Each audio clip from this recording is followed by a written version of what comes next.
Now I'm sure you've seen this type of award graphic before, like this here. So it's a little bit like the Investor in People logo. Now this website here called Laurel Leaves Award Maker enables you to generate your own graphic of this type using a really simple just entering text format. So what we can do here is we could put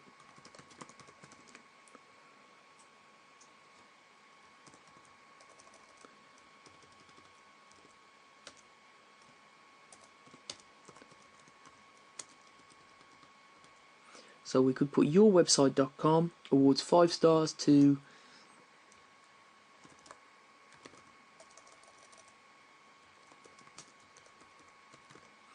Joe Blogs 2015.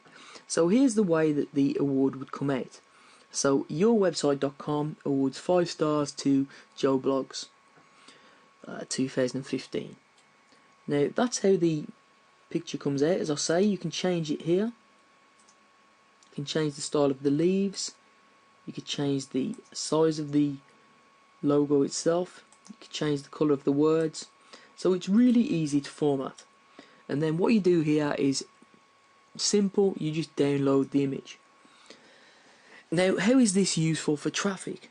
Now what you can do, if you're ranking different blogs, different websites, different posts, you can send this award logo to people, and they will then put this award logo potentially on their blogs, on their social media websites, to say that they've been awarded 5 stars. Anyone that's looking at their blog or their social media website will see your website URL here. So that can generate quite a lot of direct traffic from other people's websites just by giving them this award, which, you know, doesn't really exist. It's just an award that you've put together just to say that you're ranking their blog or their website 5 stars. So it's a really simple way of generating direct traffic. All you need to do is create the award, which takes, as you can tell, about 2 minutes. Click done, download the image, and then send it over to whoever you want to give it to.